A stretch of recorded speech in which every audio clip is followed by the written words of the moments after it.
Eventually, Zishai said, "What I saw was a large fox with a white tail.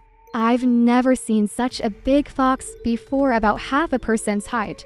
The fox's tail was enormous like a cloak. Where was the big tail? It was crouching inside the fake well next to the tombstone at the crossroads."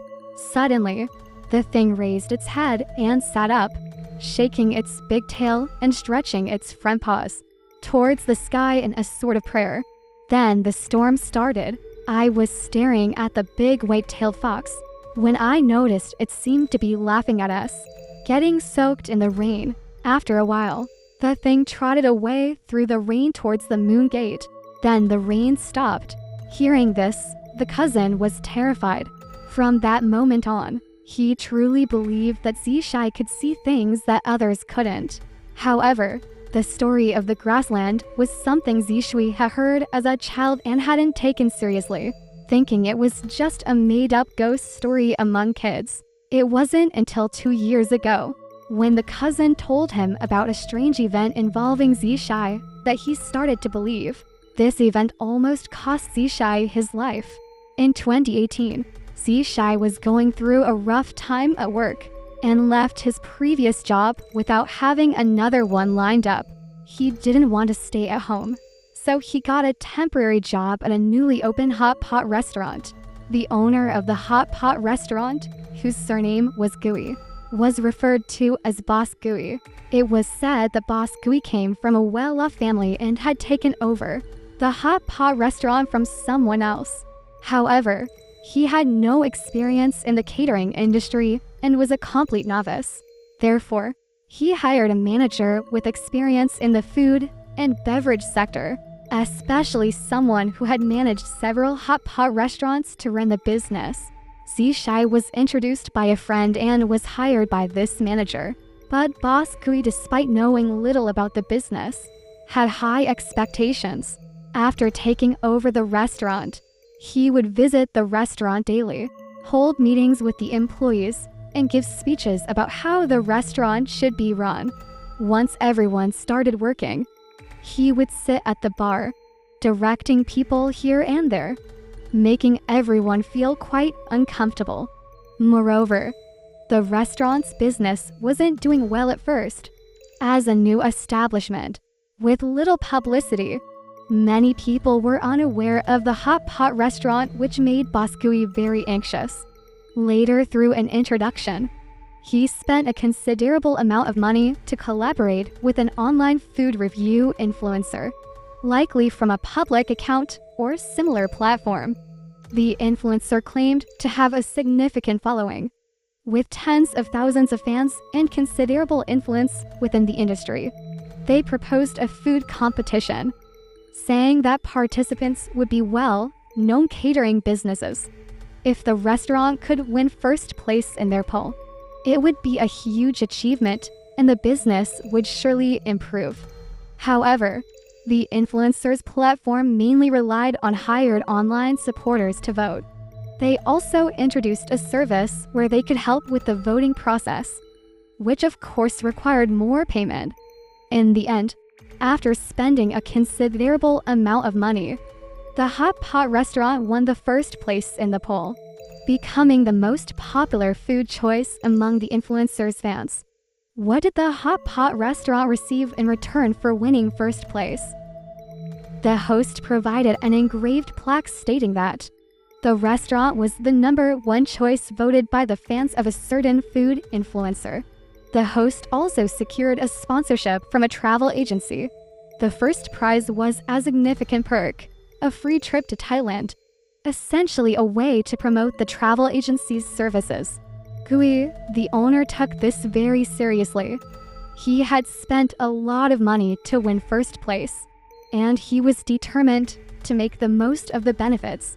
He joined a tour group and enjoyed the trip to Thailand. Interestingly, after winning the poll, the hot pot restaurant's business gradually improved. Eventually, it became so popular that even outside of mealtimes, customers flocked in. The staff were extremely busy, often working late into the night, sometimes not finishing until after 1 in the morning. It was common for them to get off work at 2 or 3 in the morning and still have to come in early the next day. Everyone was exhausted and complaining, and the manager had even asked Gui to hire more staff. But Gui showed no intention of doing so. The staff were overworked, with dark circles under their eyes from lack of sleep. Zishai was no exception, feeling dizzy and disoriented every day. But he gradually noticed something odd about Gui.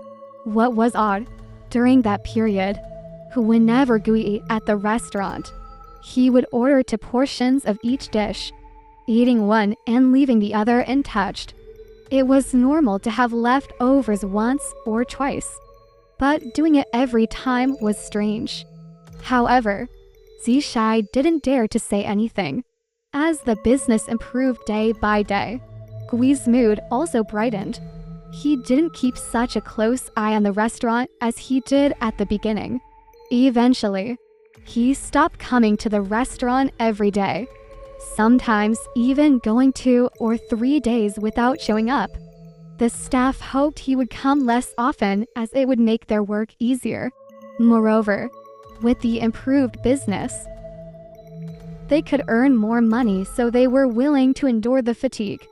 One day after working very late, Zishai was still at the hot pot restaurant at 2 in the morning. He was extremely hungry, almost experiencing low blood sugar. So he went to the kitchen to see if there was any leftover staff meal to tide him over. During that time, the workload was intense and he was very tired with uncomfortable eyes.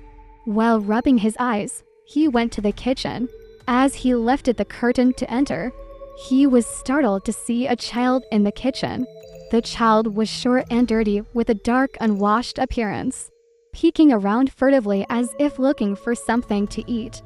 Zishai was taken aback because the kitchen was supposed to be empty at this hour. "Hey, whose kid are you? What are you doing here?" Zishai called out. As soon as he spoke, the child turned around and gave him a cold, hard stare. Zishai shivered at the icy look. In that brief moment of hesitation, the child slipped past him, opened the back door used for deliveries, and disappeared. Zishai quickly chased after him, but by the time he got outside, the child was gone. The child ran so fast that Zishai realized it couldn't have been a colleague's child brought in without notice. Zishai thought to himself, could this dirty-looking kid be a street beggar? Maybe he came to our kitchen to steal food while it was quiet at night. In the catering business, it's common to encounter such beggars. He reported the situation to the manager, who then gathered 2 employees and searched the area. After a quick look around and finding nothing unusual, they decided to be more cautious. The person in charge of the kitchen said, "We need to be more vigilant. Make sure the doors are locked when no one is around. Better safe than sorry." And with that, the matter was put to rest. In the following days, the restaurant wasn't as busy as before. On this particular Monday evening, there were no customers after 9 o'clock. Moreover, Boss Gui hadn't been to the restaurant recently and he wasn't expected at this hour. So the manager, considering how hard everyone had been working, decided to close early. He said, "Let's close up shop early today. I'll treat everyone to a meal here in the restaurant. We've all worked hard lately and we deserve a break," the manager announced. Some employees were delighted at the prospect of an early finish, while others were just looking forward to going home and resting. In the end, including the manager and Zishai, 6 people stayed for the meal.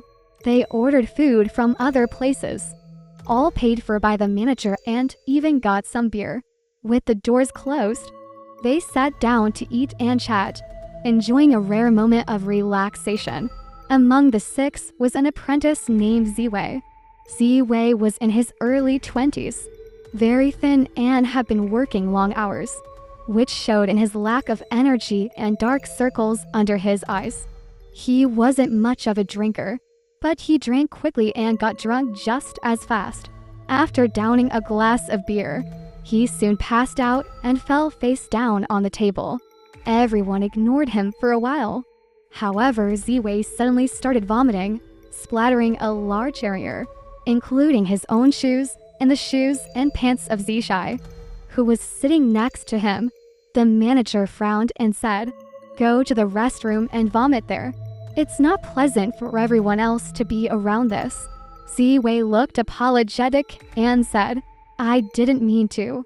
Everyone urged him to go to the restroom. Ziwei insisted, "I'll clean it up when I get back." They told him, "Just go quickly and we'll clean it up later." Ziwei agreed and hurried to the restroom. Everyone stopped eating and started cleaning up. After they had finished tidying up, Ziwei still hadn't come out of the restroom. Zishai, being the considerate person, he was offered to check on him. He was worried that Ziwei might have slipped and hurt himself. He went to the restroom but didn't see Ziwei there. He wondered if Ziwei had fallen asleep somewhere. At that moment, Zishai heard some noise coming from the kitchen. He lifted the curtain and was startled. He turned around and ran back to where everyone was eating. Ziwei, looking furious, chased after him from the kitchen, wielding a meat cleaver. His eyes were wide open and he was muttering something incoherently, clearly not in a good state. Zishai was terrified and ran back to the dining area. Ziwei, still holding the cleaver, chased after him. Everyone was shocked to see Ziwei with a cleaver. The manager tried to calm him down, asking, "What's going on? Why are you doing this, Ziwei? What did Zishai do to you?" Zishai, feeling wronged, said, "I didn't do anything. I don't know what's happening." The manager looked at Ziwei, who was still glaring at Zishai and muttering angrily.